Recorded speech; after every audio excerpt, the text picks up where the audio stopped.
What's up, guys? Paul from Golfers Authority. Welcome to the Behind the Golf Brand podcast. This week, I have two legends, the bros.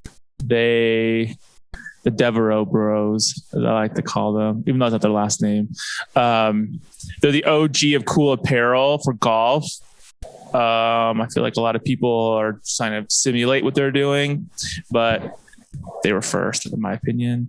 So I'm super excited to have them on the show because I've been a fan for, I don't know, probably 3 or 4 years now. So without further ado, welcome to the show, guys. Thank you, man. Thanks for having us, man. Really appreciate it.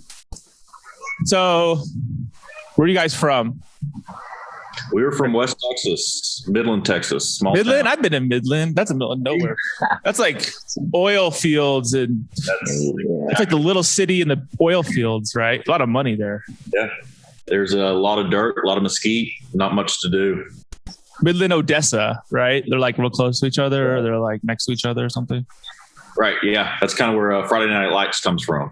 Oh, really? I didn't know that. That's cool. We hear a story about you want to hear a Midland story? So I used to be a pilot. This is a true story. I used to be a pilot and I almost died in Midland because we bought an airplane. Well, my company I work for bought an airplane. It's a big piece of crap.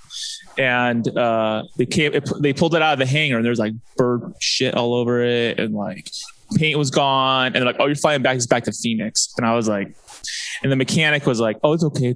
So I checked it out. No, it wasn't. So I would take off. We're going down the runway. I pull up and I'm looking at my instruments. I'm flying for I was probably 200 feet off the ground. And all of a sudden I see my oil pressure go bam, just hit. And I was like, what the hell? I had never seen that before. And I look out the left window and it was oil all over the back of the freaking wing. And I was like, holy shit. So then I ended up turning around. I did emergency landing. I lived, thank God. It was crazy. Holy crap. That was...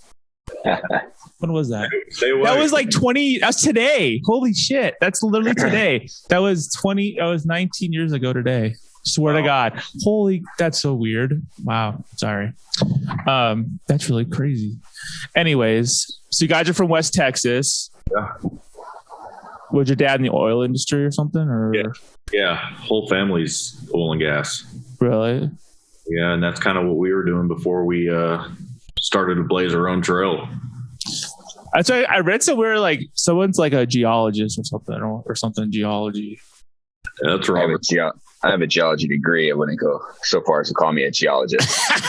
You should do a shirt that is like a geology shirt. It'd be like all right. an ode. So did you guys grow up playing golf and stuff like that, or what? You guys really good? Or... Yeah, that's one of the few things to do in Midland is, golf or go out and shoot stuff. So yeah, we played a lot of golf growing up, and our dad got us into the sport. He was always, big into the sport. So he'd just drag us along, as kids, probably just to get out of the house. Knowing what I know now, having kids, just a way to escape. But yeah, we grew up playing. So did you guys play college and play? No. You just play for fun, right? With your dad or with each other, friends and stuff. Yes. Yeah. You what I call normal, right? That's what I am. I'm not that good. I'm okay. I mean, but I'm not trying that hard. It's kind of my thing. No, I don't know. I want to get good, but you don't have time, right? That's the thing.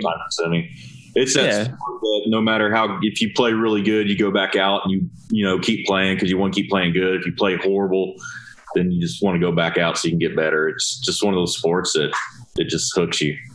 Yeah, exactly. So you guys, where did you guys go to college? We went to TCU in Fort Worth. Oh, nice. It's a good school. Yeah. What was your majors in?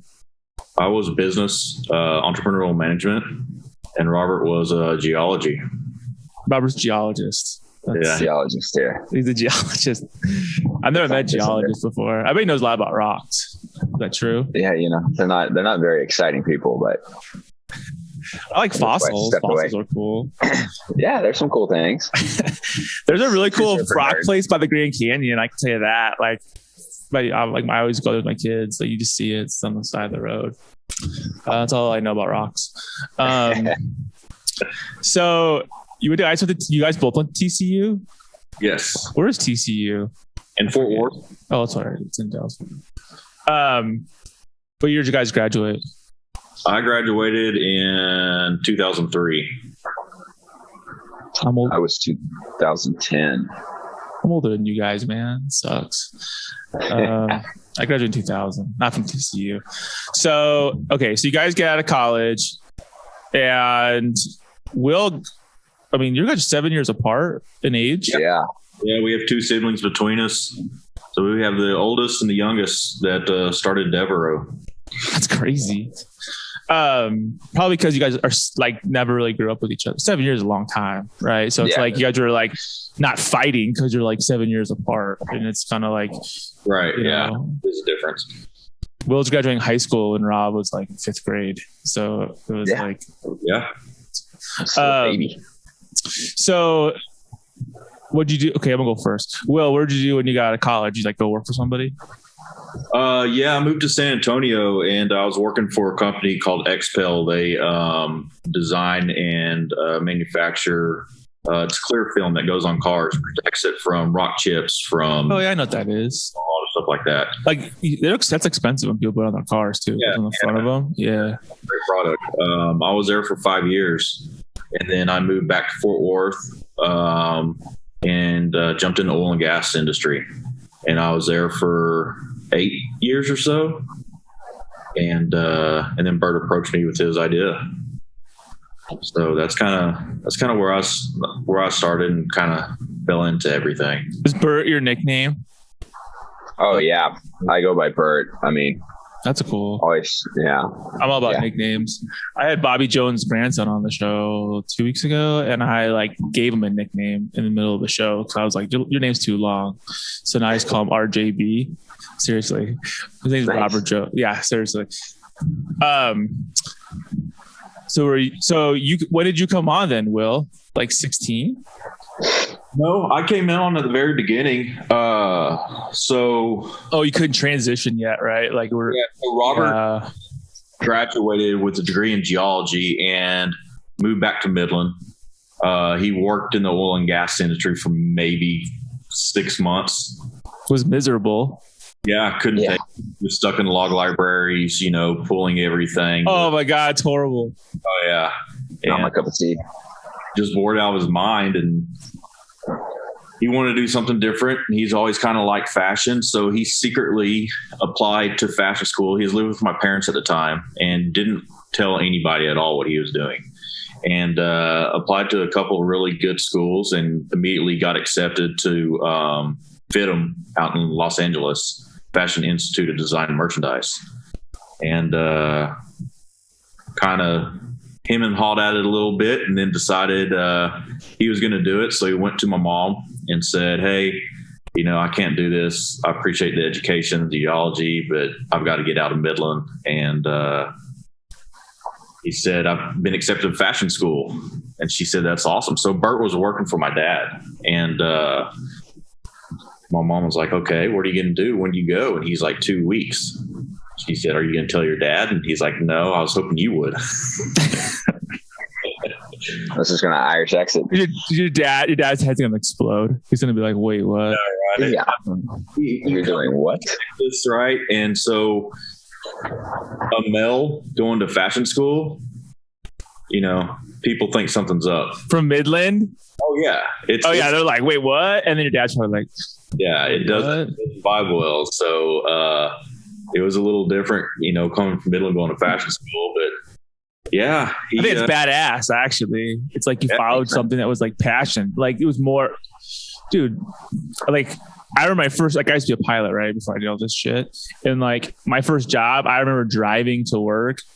Like I just got out of college. I was driving. I worked for America West Airlines, right? In an office. I remember driving to work in traffic, and I remember thinking, "What the F? I'm in the rat race." Like I'm in the rat. When you're 22, 23 and you realize that you're in the rat race, you're like, "Oh, this sucks." Like how am I get out? That's badass. I totally get that. So Will's working away. Rob doesn't like look at logbooks and and stuff like that, which I totally get because it's like the boringest thing on the planet. That's one of them. Yeah. Well, like in my law practice, what happens is some people will die and they'll have like oil and gas rights and like somewhere. That's like the biggest freaking nightmare in the world. It like costs so much time and money to figure that crap out. And then you have to do like that. And the big oil and gas companies like, oh, this guy was leasing to this guy and then this guy was leasing to that guy. So that's like, who has the whatever so we can do the deed? Yeah. So that part of oil and gas I was in was title. So yeah. That's so funny because Rob's like all fashionable and stuff, and he has like a librarian's job. Exactly right. So did you tell your dad or did your mom tell your dad? No, my mom made me tell my dad. If you knew my mom, yeah. Your mom's Irish? They're saying an Irish accent? Yeah. She's not Irish, but she's just a strong woman. So she was like, "You're telling your dad before you do anything." So yeah, I had to break the news to him probably like that night. He was cool with it though. My dad's awesome. Yeah, you got to be supportive. I mean, go for it. Yeah, right? He was like, I mean, at first he was like, I mean, he was stoked that I got a geology degree because that was something that he loved and wanted to do himself. Yeah. So I kind of, got that degree and he was pumped to have me back working with me and then curveball. But, that's the hard thing, I think, too. Like, I don't know. Were you working for your dad or like his company or what was it? Or just I was helping him with some projects that he was working on and working for another guy at the time. But I think my dad wanted me to saddle up and like work with him. He was I get it. Starting a family business. Empire. Kids. I think he wanted me to do the miserable work that was the geology work. So he's like, I got the perfect candidate right here. Like, oh, that's perfect. I hate that. I'm not going to pay him. It's perfect. And Bert loves it. So I'm going to let Bert do it. And Bert's like, I don't want to do that. That's like the worst job, Dad. You're like, I just want to play with rocks. I don't want to like look at long books. So you went to LA. What year was that? Like 2011? Oh, yeah. Yeah. That time frame. Yeah, I went to LA, signed up for fashion school. I had no idea what the hell I was doing. Still, sometimes I don't know what I'm doing. I feel like I don't know. You got some good ass style though, bro. Seriously. I appreciate you. But yeah, it was an eye opener being from West Texas or Texas all your life, jumping into LA, like middle of downtown, middle of the fashion culture. Yeah, it's like freaking night and day, right? Yeah, I stood out. They're like, who's this kid? And he doesn't fit in. So, but I just grinded it out. I learned a lot. My main goal was just kind of learn. I never knew anything about clothes, construction, how anything was made. And that's why I wanted to pursue the education, was get that foundation, that understanding first and foremost before figuring out what kind of a career I wanted within it. No, it's cool. So like you got to learn all that stuff, right? Like really fashion, like how to sew and how to come up with cool designs. And like, I mean, at the time I thought you did, but it seems like now you don't. Now it seems like you can just run a screen on a shirt and have a company. But yeah, I mean, I'm more into like the nuances of the details and the quality and what fabrics really are and how those things the go quality together of the fabric and like just prints and whatnot. Yeah. So are you a graphic designer? No, zero. I don't. So do you have like a concept and you're like, you go to a graphic designer and be like, yo, this is what I'm thinking. It'd be cool. Go play. Yeah. And make them come up with it. Yeah, ideas like that. I'm more like, I would consider myself like one of the product specialists, just, understanding, the different types of products, weights, constructions, those things of that nature. That's what I really like to do. But yeah, concept stuff out. Definitely, we have a graphic designer in house. I throw him a lot of stuff. Say, do this, deny a lot, accept a few. Yeah, like you give him a bunch, and you're like, "What the hell are you thinking?" No, and then you go, and then like, "Oh, this is pretty cool. Do this, this, and this, and this, and this to it." Yeah, it takes time. I mean, if you just think about the advancement of e-com and like clothing, right? Like, 10 years ago, there was no print on demand. Screen printing was not like you had to go to a screen printer and you had to go buy massive quantity. And, like now it's like anybody could start a shirt company in like 2 seconds if they really wanted to. Now they're all. Yeah. I mean, we got in this business, I think it was 2013, which in the span of what we've done, it was a long time ago, given what we've seen. When we got in, it was very kind of traditional in terms of what business was. E-com really wasn't a big thing. So we were just plugging away in the wholesale world. And then like the evolution has come so far, especially within golf of the brands that, we've learned to adapt to kind of innovate within. But you do see, you said, like having that on-demand printing and all that. I mean, just brands popping up left and right, which is cool to see. It's good for the sport, showing that people are out there, but it's a very saturated market. So saturated to be in. I guess it's good that we've been there, but we still battle it. We see it, but it's fun. It's fun to kind of see these new brands. I didn't realize how. Like I started like a brand in November, right? Just like a small one, because I know who makes all the best stuff. So I was like, I'm gonna make my own version of the best stuff, and I also want to learn the e-com side of it because I already know media, and that's hard as hell. I'll tell you that for damn sure. That's like one of the hardest things ever, especially when it's such a saturated market. Like everything is saturated, hats, shirts, pants. I mean, like it's hard to actually, rise above it, right? And so people actually know, because there's only so much dollars people are willing to spend. So it's like, yeah, that's the thing. So you started the brand in what, 13 you said? Yeah, I think like 12. Yeah, our first collection was spring of 2014. So we took some of the PGA show. Oh, you went to the PGA show? Oh, we used to do that. They used to steal our money and it's a money grab, dude. That's the biggest money. That's like literally the biggest money grab ever. And they make so much money, dude. They probably make like tens of millions of dollars on it. Easily. Oh, yeah, the big company is spending like a couple million for those shows. Like I went last year before COVID and I'd never been, right? And I just went because my friend hooked me up. And it just blew my mind how big it was. But then I realized how much money was being spent. I like, my friends were there, so I was super excited. And they're telling me what their boost costs, and my jaw hit the floor. Like I was like, "You spent 10 grand on that? Like for reals?" And it was like the shittiest. Pretty outrageous. Yeah, that's the low end. That's like a table with tablecloth. That's literally what it is, right? And like the crappy area next to the toilet, like that's. So, did you guys? So when your first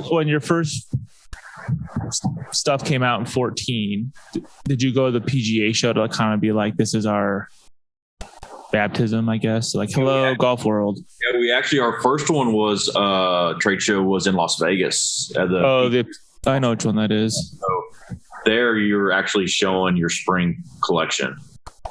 So that was our first one.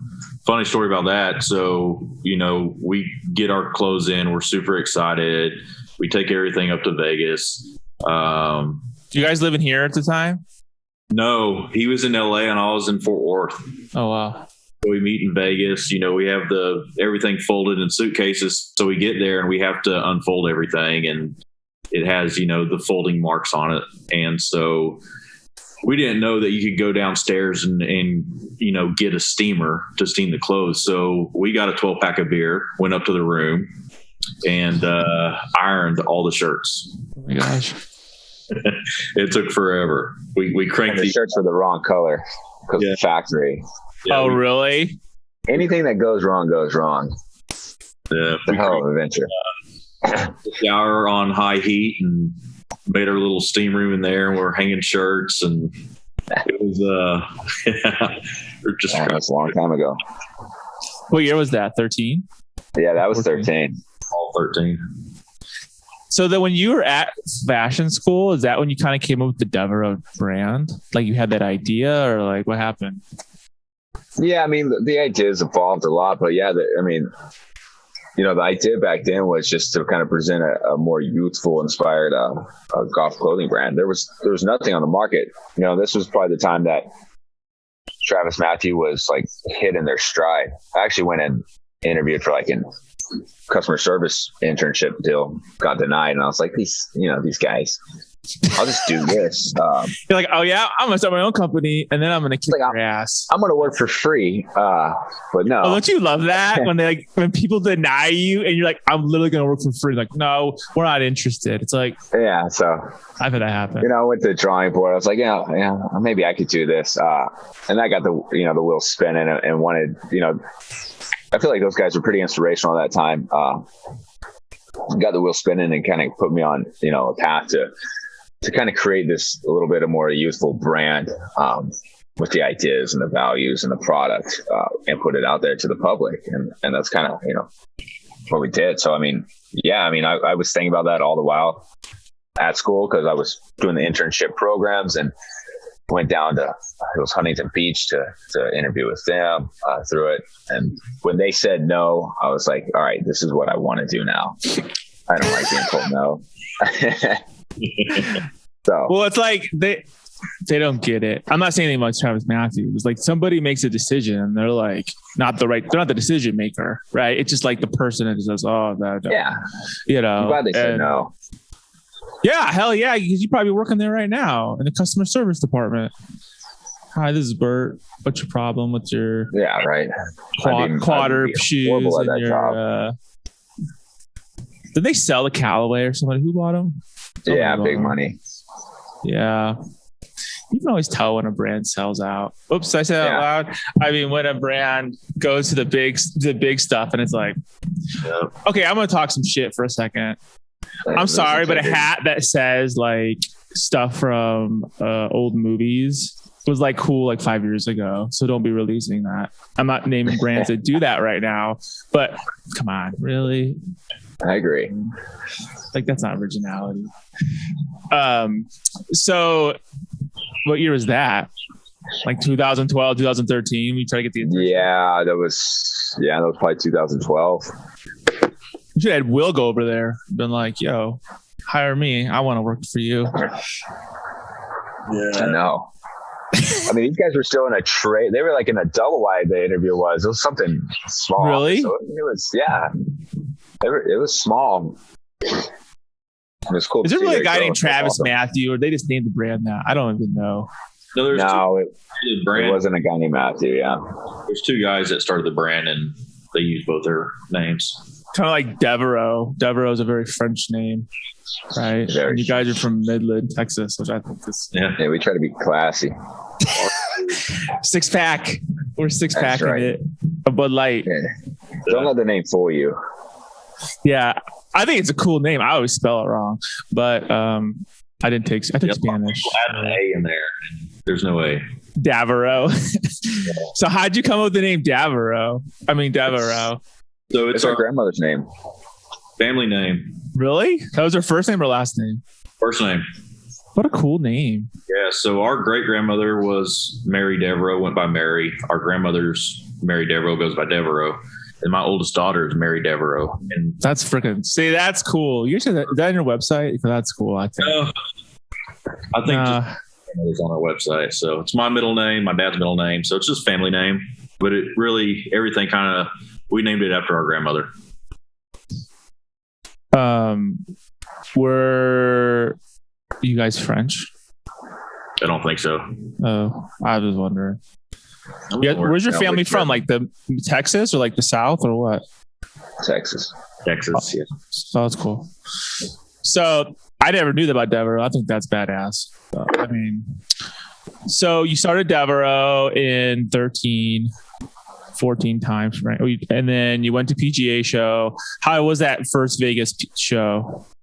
Did you get any sales out of it? I think we got one order. That's cool. A golf store, right? Or somebody, or a golf shop. Something, yeah. Because that's like the PGA regional blah blah blah show, right? Or something like that. Yeah, the Vegas one's great. It's more about business. It's less, it doesn't cost as much. no one can do these extravagant builds. So everyone's kind of like on this equal playing field. It's just show up, do work, hungover. And let's get the hell out of there. So that's the Vegas one. The Orlando one is a clown show, man. You know, you dress question it up, when you go to the Orlando one, do you wear khaki pants? No, Everyone's wearing khaki pants. Have you noticed that? The Titleist backpack. Dude, I was making fun of everybody. I was like, "What? Why is everyone wearing khaki pants?" Like, yeah, because they just spent $100,000 on their education. So and they're like, totally broing it up. Like, bro, what's up, bro? I saw these dudes. It was like the funniest thing I'd ever seen in my entire life. And I was in a fraternity, but I would never wear khaki pants. So. And a blazer, the blue blazer, right? The blue blazer that their mom and dad has bought over at Men's Warehouse. Yeah, I don't miss that. Rob, that'd be a funny commercial if you just wear khaki pants and a blue blazer and then a Devereux shirt. Should, right? So,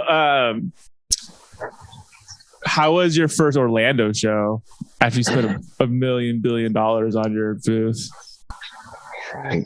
Orlando was awesome the first few times because it was new, I guess you could say. Then Orlando got super played out. But I mean, we were there when I think our first show, we bought a pretty big booth and, you know, did it right and wanted that, you know, that press, that attention. And we got that, and that was cool. We were, you know, I think our next door neighbors of the show were Loudmouth. This was when Loudmouth was, you know, I see their booth there. All the brands now. It's like everyone's Loudmouth now. But yeah, this was like OG Loudmouth days, and we were next to them, and they were booming with business. It was kind of cool to see, and you know, we were, you know, catching some flow from those guys. But yeah, we got a lot of attention, a lot of press. You know, we had a hell of a time. Did some, you know, events, the pro day, so it was cool. Then like the next 4 years, it was just the same and dreadful and expensive. And you're like, yeah, we got to go back to this and keep doing this and talk, you know, same people, same questions, same bullshit, whatever. Yeah, exactly. But then if you don't go back, people think you're out of business, and so it's like they hook you. Man, what I think is so sad is people think that if you go, right, like little brands, right, they go and they think, oh, I spent $10,000 for a booth. When I leave the show in a week, I'm going to be somebody big, right? I'm going to get the attention. And then they don't sell jack shit. And they don't like, and they leave and they just spend $10,000 and they still have a crappy website and no one's buying their stuff. You know what I mean? Yeah. Yeah, for sure. And when we were doing this, that's my voice. Wow. It was, I feel like e-com really wasn't a thing. I can't even remember we had a website at the time. I think we were strictly just wholesale. We may have had like an About Us page. You know, it wasn't as easy as it is now to open up shop online. Yeah. So, I mean, our business was strictly that wholesale channel. That's why we had to go, and that's why we did it. Now the power lies within your own site. You know, that's where traffic is key, right? That's all it is. That's the main competitor against these guys at these shows. With, you know, yeah, you can get the wholesale, but you can get the wholesale through email now. You know, you just show up and show them a little golf shop. Be like, oh, look what we have, and they're like, that's the coolest thing ever. And you're like, dude, it's all over the internet. I mean, yeah, right. Yeah, but, I didn't. You know, and then like, yeah, I feel like wholesale kind of gets a bad rap because if you go to a nice pro shop, like most stuff in there's like not that great. Like I would play golf on Friday over at a resort with a couple friends, and I looked at pro shop and it was all the shit. It was like not even brands I've heard of. You know what I mean? It was like, I don't even know. It was like, I'm like, what's this? You know, I'm like, who's your man? And then I asked the guy, I'm like, who's your wholesale guy?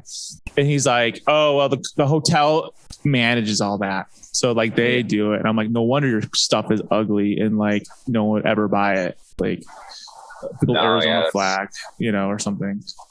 That's wholesale in the golf. You know, that's the kind of segue. That's kind of, you know, our battle was wholesale, and we were selling in there, doing the things, running 15, 20 polo styles a season that you had to plug and chug colors, blah, blah, blah.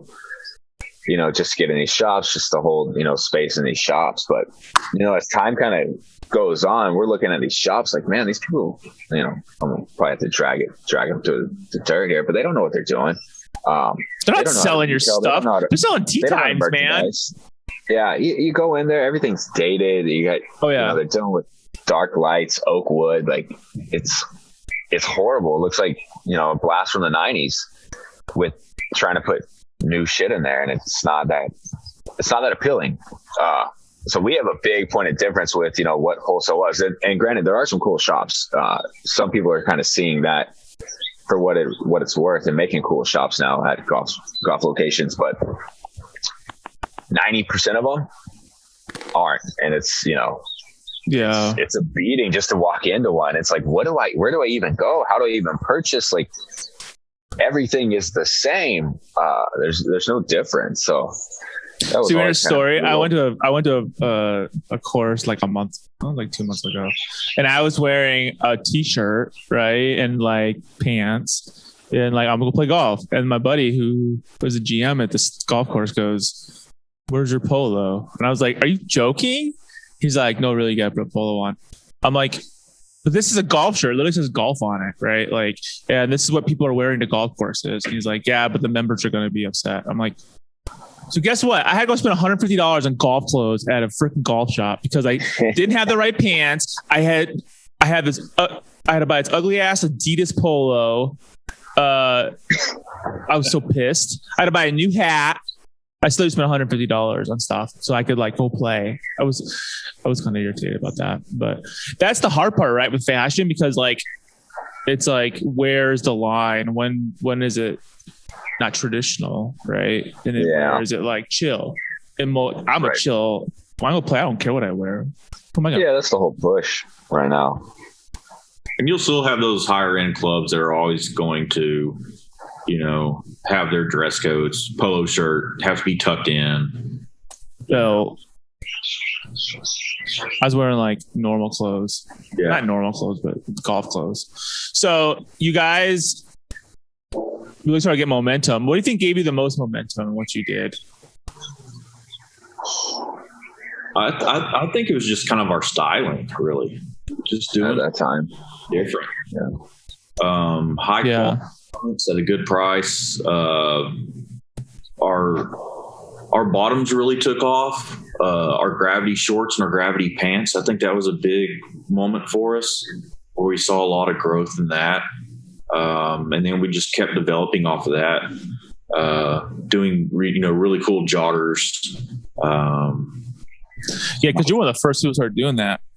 Yeah, the joggers, and then everybody started copying last year. Yeah, and that's one of those things too. You have these great joggers, and everyone likes them, but the pro shops won't bring them in. You know, because it's not. They're stuck in the fairway and green, the Donald Ross, you know, all that. So, joggers are what our number one online selling unit, and they were our worst wholesale product. So that disconnect is stupid and frustrating. Golfers want it, but the pro shops don't. So I don't know. Well, it's like the same problem with the clothes, right? Like the t-shirt, the pullover, you know. That's the hard balance. And it's like, so who do you guys think is your age group then for clothes? Like 25 to 50, probably? Yeah, you're spot on in that age. Yeah, that's what I'm thinking. Because the younger people have any money, right? So like, it's like, like less than 25, they're just whatever. Yeah. That's what we've done is we went direct to consumer. So we don't do wholesale anymore. Oh, really? You got rid of it? Yeah. And so, this is new too. This is in February. We made the switch. Yeah. I bet you it cuts a lot of cost, right? Because now you need to come with 50 freaking polos. You just pick the ones that you like, or, you know. Yeah. So if you look at, you know, us going into a pro shop, you know, they're selling a $95 polo or whatnot, you know, we're selling, you know, it's a 50% margin that we're making in those pro shops. Plus we have to pay 12 to 15% to, you know, the reps. Yep, the rep makes the money. He makes his cut. They want half off, right? Yeah. So you got to have a high enough. And so you're not left with much at the end. We're like, well, screw this. You know, we've had, 5 years of doing it this way. A lot of It's, a lot of overhead. Let's look at easing our operations. And so we did that. And instead of us selling an $85 polo now, we sell a $64 polo. It's the exact same quality, same manufacturing, everything. Nothing's changed. We dropped everything by $20, $30. That's a sweet spot too, because everyone's raising their prices right now. It feels like, right? Yeah, a lot of the brands are, right. Travis Matthews is like, our mission really is as we view golf is super intimidating, right? The sport itself, because you have those places where it's like tuck in your shirt, wear a collared shirt, everything. So it has like this intimidation factor to it. But our mission is to be true to accepting people into the sport, and price is a big variable for that, and we want to keep that affordable and keep that down so people can enjoy the sport, get a good product, and come in and not feel like they're getting ripped off at the end of the day. Like you had to buy $150 worth of apparel, and you got your shitty ass Adidas shirt. Dude, I was pissed. I like, and it's ugly and it's skin ass tight, and like it looks like shit. Like it looks like something. I hate it. It's like I wore a fucking wetsuit. That's what it felt like. And it was like, and he didn't even have my sizes. It was like, oh, we have a large, and then we have triple XL. And I'm like, I'm not wearing a dress, and I'll go with the large, and it doesn't even fit. I was like, whatever. I was so irritated. I was so pissed. I'm like, this just happened. Like I just got.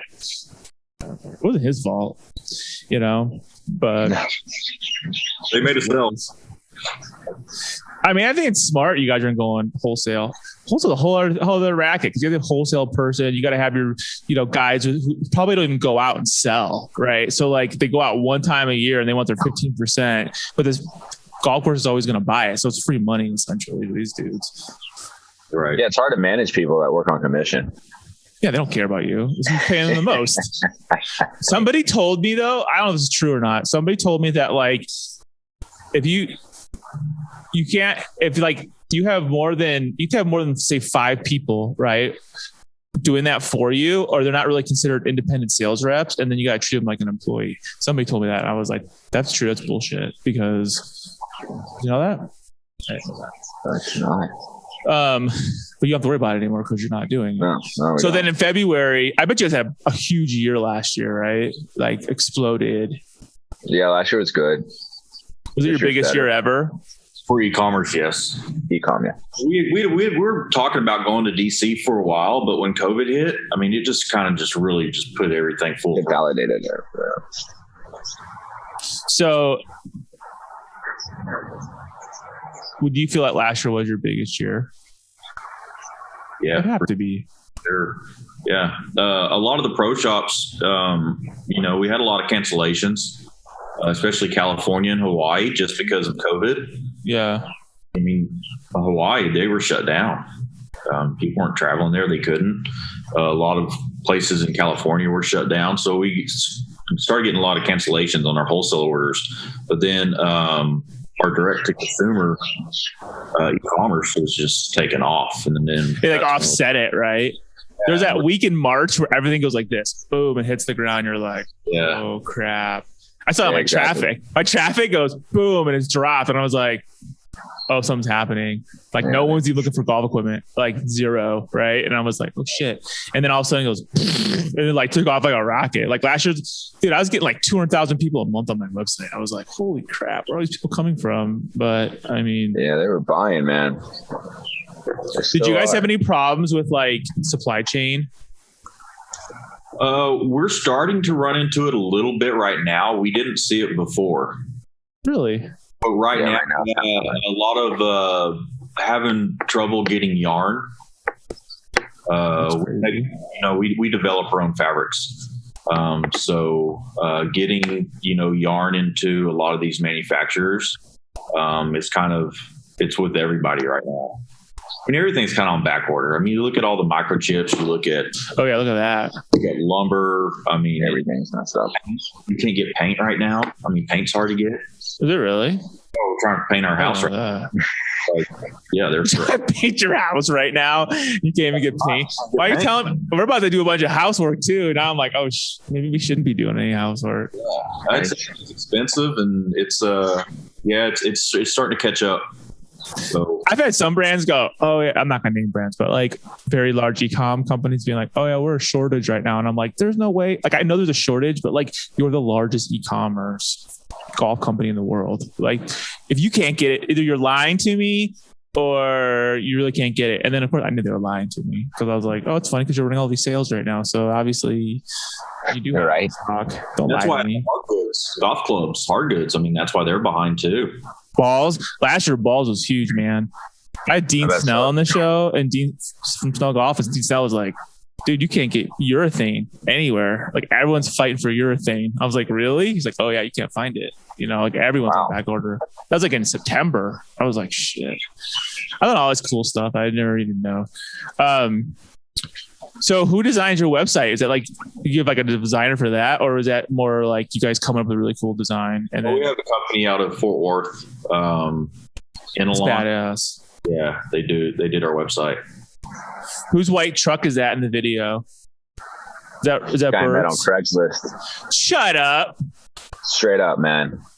Yeah, tell them the He story. was selling a white truck one day, and I hit him up. I was like, hey, can I borrow this for a photo shoot? And he was like, sure. How much is he selling it for? That's like $100,000 freaking car. Yeah, he was selling it for quite a bit, but I was like, can I borrow it for like a couple $100 for a photo shoot? And this was like 2 years ago. And he's like, yeah. And he came and hung out all day. This guy's the nicest guy in the world. And then we want to do this photo shoot, desert. You're going to get a truck. And I wasn't having any luck. And I remember I saved his phone number. So I hit him up again. He's like, I got this new truck. He's like, if you want to use it, let me know. I was like, yeah. And he's like, well, come pick it up tomorrow and take it out. So he let me cruise the whole thing, you know, through the desert in Arizona, and just basically just bring it back. This guy is he's so easygoing. He's so Did you wash nice. it for him at least? It's a guy I want that met on car. Craigslist. I want that freaking car. That car's freaking badass. I didn't wash it. I hit him up. I was like, hey man, this thing's dirty. Should I wash it? He's like, don't worry about it. I was like, what about gas? He's like, don't worry about it. Oh, that's kind of cool. You're like, how about here's a gift card to my website? And he's just located down in Tempe too. So Really? yeah, it worked out, man. Where'd you guys shoot that at in the valley? Like West Valley or South? It's like Up South. north on Like Dog Wash Park area. Oh, I know. That's bad. Lost Dog Wash Trail. It's up north. Just pull off the road, man. Drive Is around. that your guys' trailer? You guys take the shows and stuff in it? Yeah, That's a pretty cool trailer.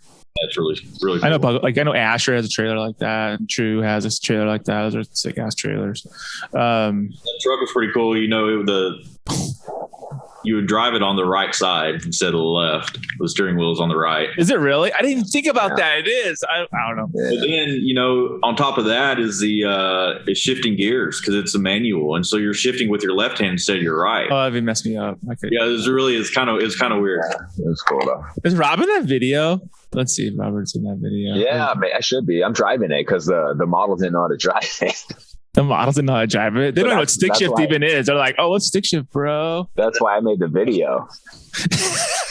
Yeah, these young kids, they can't drive stick, man. I'm young, like I grew up on it. Well, yeah, I had to teach myself. I had like 1 hour to teach myself stick because I had a job once, and the guy was like, my boss was like, I need you to run these parts. I worked at an airport. He's like, I need you to run these parts to this parts store. I was like, all right. I mean, this old ass like Nissan truck. I mean, those old Nissan trucks that everybody had like back in the 90s, you know, it was stick. And he's like, I was like, can you drive stick? And I was like, yeah, I can drive stick. And I was like, I mean, I literally was like, I told my other guy, I was like, yo, I can't drive stick. And he's like, well, just drive them down the runway or the taxiway. And that's what I did. I was like, just grinding gears. I seriously did. I think it was probably all effed up when I brought it back to him. I'm like, why is this thing running straight? So what's Rob even? I don't even see Rob in the video though. I don't know. I'm in there. I'm wearing the Where is same he? Hold on, I want to see. Oh, there he is. I see him wearing the white hat. Yeah. That's me. Well, is everybody in this thing like models except for you? Where's Will? Will's probably barbecuing behind the shack. Yeah, I'm somewhere. I was sitting in the corner drinking. Yeah, he's behind the scenes. Will's the puppet master in this video. That's right. That's a cool video. What is that? A Defender? I think it's an old school Defender. That's an old school Defender. That's like a 90s Defender. So like I was showing my buddy, another lawyer, I was like, yo, check out, I'm talking to these guys next week, check them out. And we're watching the video and he's like, oh my God, it's a Defender. And I was like, yeah, so. And he's like, could he just buy a Defender, like a new one? It's like, yeah, 80 grand, 90 grand, whatever. And you can't find them anywhere. He had to buy it in New York or something. And like, he's like, I'm like, what year is that? I couldn't even figure out what kind of car it was, right? And he's like, oh, it's a Defender. And then I looked at it and I started Googling. He goes, that's $100,000 easily. I'm like, yeah, but it was built in the 90s, dude. He's like, yeah, seriously, they're like $100,000 still. Yeah, it doesn't like, matter. I was like, really? And now I want one. I was like, that's a badass car. They're pretty sweet. It's like all boxy and looks like, it's in Africa or something. I don't know. It's cool. No radio, no air conditioning. Oh, really? Oh my God. Oh, yeah. So when did you come with the ball man idea? That was our graphic designer, one of the guys who got in house. He likes to just kind of sketch that stuff. 1 second. That's okay, man. I got kids too. Yeah, they're just a little wild. He was just kind of, wanted to put something together. We kind of want like this, like, you remember Tally from South Park? Yep. Golf is like, everything's like always fun loving, but we wanted to do that seemed a little more like not strung out, but like hard day. Tally's also smoking a doobie. Someone that felt like defeated, because that's what golf is. It's like, when I play, I'm like, I feel like I just got my ass. Dude, my logo's a ball guy too.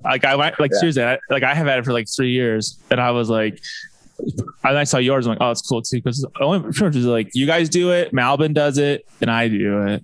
But you can do so much. It's hard doing a ball guy though. It really is, without making him look like cheesy. But you guys have a cool guy. Yeah, it is. Yeah, he's just one of our little characters we kind of implement. I love what you guys are doing. Yeah, cool. You guys are like, appreciate that. No, for real. It's like, I like cool brands. Like I don't like the hoity-toity brands. I don't like people talking shit about each other. Like when I was at PGA show, like people were talking shit about my friends' brands, and I was like, I literally had never even met these brands, and they're big brands, okay? Like, and those people that work there were talking shit, and I was like, that's unprofessional. Like seriously, like, oh, we invented that. And I was like, whatever. You invented a T-shirt. Yeah, good job on that. So you guys make good shit. This is what I like about what you guys are doing. I'll be straight. You guys are making good clothing with good fabrics, with cool designs, and it's affordable, right? And it's not like screen printed crap that they got on some, website. Like it's nice stuff. It's like you're making it affordable to our generation, really, right? The stuff that I would literally wear all that, like what you guys have. And I got your polo too. Your polo is really nice. So yeah, that's the big goal at hand is we're trying to be really strict on that price point, and keep it that way for our consumer, because that's what's important to us. The game is seeing an explosion of new people coming in, but you get on anybody else's website and you're paying $98 for a polo shirt.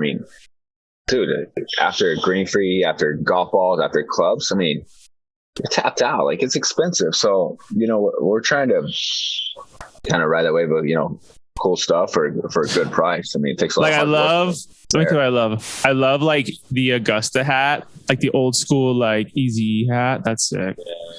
That's one of your early ones, isn't it? Yeah, that's been in the wheelhouse for years. Yeah, I love that hat. How'd you come up with the golf with the asterisks? Because that's what you're known for, I think.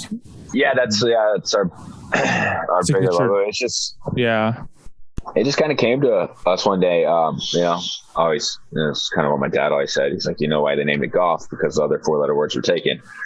So it's a play off of that, golf that's cool. I didn't realize that. It is that like that cuss word, like, God, this is such a frustrating sport. So I wanted to. I know what you're talking about. I'd never get mad. Have that frustration in that, or have that like anger, because it's not, golf isn't always happy-go-lucky. That's what everybody paints it to be. It's more frustrating than anything. So that's what that logo is. It's just share that common frustration through the sport. You guys make some cool stuff, dude. Gulf Coast, that's cool. I like what you're doing with that. The towels, I like your new towel designs. Those are sick. Yeah, our towels have been cool. Our putter covers and our head covers have been on fire. Yeah, those are new. Really? Because like the rifle putter cover with like PG on it, or like their barrels. Are those leather or are those like the nylon kind? Oh, we're doing like a PU leather.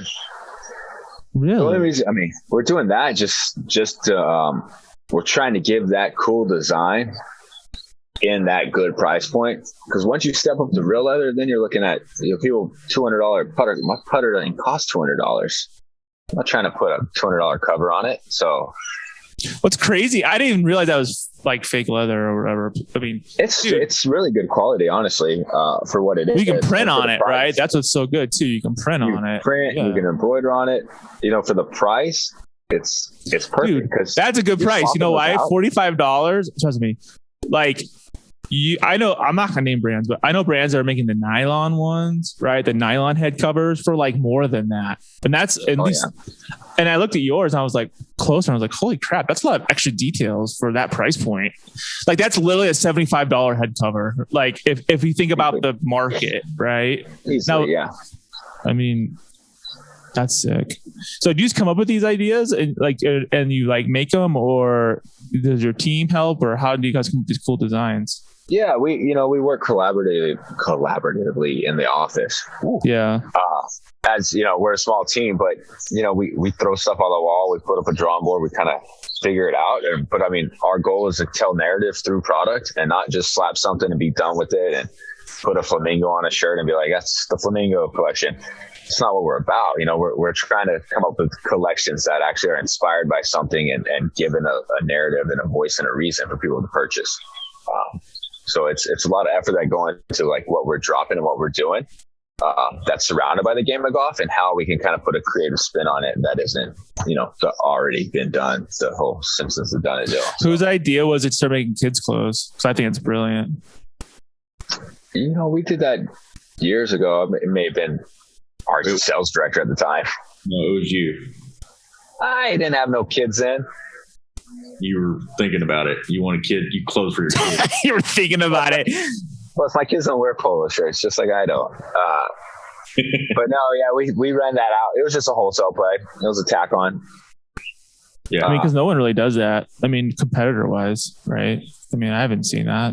It's better than theory than it is in the business world. It's because you're not bulk buying a bunch of kids stuff. You're buying like 1 unit, 2 unit type of deal.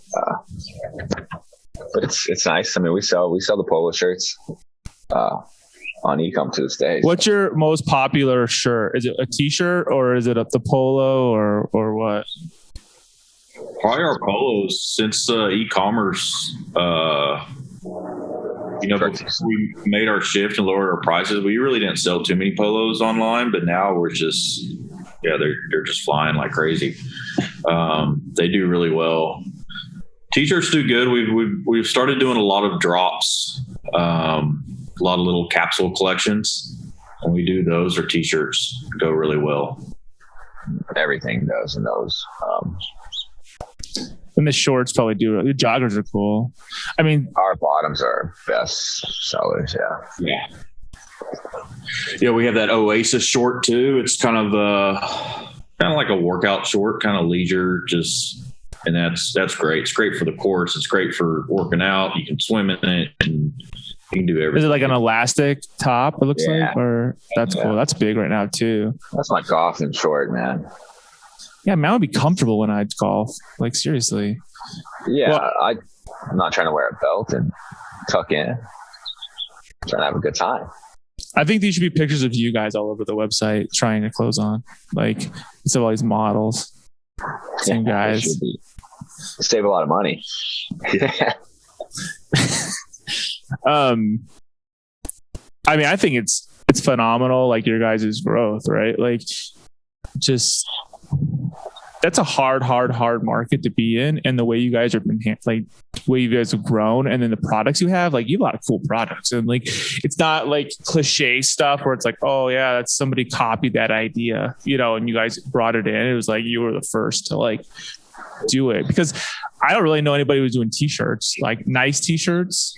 Nobody was. I mean, really. Right. Well, that's cool. I'm really excited to have you guys on the show today. Like, seriously, I've been a fan for a long time. You guys make some sick ass clothing. And yeah, Cool. Thanks for being on the show. Check out the website. Let us know what you need, and we'll hook you up. Oh, hell yeah, dude. I'm going to be your new best friend. You can do We that. gotta play around together though. We should play around. I would love that. Like when you come back, We'll take you out to Boulders. We can do that. that'd be fun. That's Swing the sticks. I'll take you to Dobson Ranch. there you go. It's like a muni. Right. I'll take you to Ken McDonald's. Like, or what's? No, you guys are close to Rolling Hills, or it's called by the zoo. Yeah, I've never played there. The most fun rounds are always munis though. Hell yeah! There's that one muni is like down the street from you where everyone takes their pictures for Instagram. What's it called? Oh, are you talking here? Papago? Yeah, Papago. Yeah, That's a fun track. yeah. It's long. The fairways are old. It's an old course. I don't know. Actually, had a good pro shop. One of the best pro shops I've been in. Yeah, they do have a good one. They do. Well, they just redid it like 3 years ago. Someone told me it used to be like a trailer, like for For reals, years. Yeah. forever. It was like, yeah. Now it's They like Instagram heaven, right? That's like literally what it is. That sure. Blues Bar and Grill that opens up to the outside. Oh yeah, that's cool. Yeah, it's a cool place. They did it right. And the ASU's training facility. You know what's so sad it is though when you go by ASU and like that whole course is all dead now and stuff like that. Drive past it every day. Yeah. Well, cool. Thanks for being on the show. You guys need to check out Devereux's website. Was it Devereux? Hold on, I'll tell you what it is. DVRX threads. DVRX threads, duh. You guys are a force to be reckoned with, I think. There's only a couple brands I think that. So and Appreciate you guys are cool and you're normal, you know, like Try to be. I don't like unnormal people that are like facetious and like fake and stuff. Next time I'll wear my blue blazer on your show. No, you better when we go play golf, you're gonna be wearing khakis and a blue blazer. What would you do if I showed up in a khaki and blue blazer? You'd probably be like, this guy's freaking out of control. And I'll teach you. I'll be like, oh, you're doing it wrong. This is how you hold the golf club. Just criticize every move. Yeah. I'll be like my dad. That's what my dad used to do. You're doing it wrong. You yell across the fairway. Blah, blah, blah. I never play golf with my dad, like ever. Seriously, he's not even invited. Actually taking my son golfing right now. My poor son's gonna be subjected to that, my 8-year-old. So you guys are cool. So thanks for being on the show. And let's do some more stuff together. And thank you. Yeah. Anytime, man. Appreciate it. It was awesome. You got to see the sun come up in Hawaii. I did. You started in the dark. That's a good thing. I got a sun. I saw the sun start to set in Arizona and Will's camera. Yeah. Cool. Thanks for being on the show. All right. All right, man. You have a good one. Thank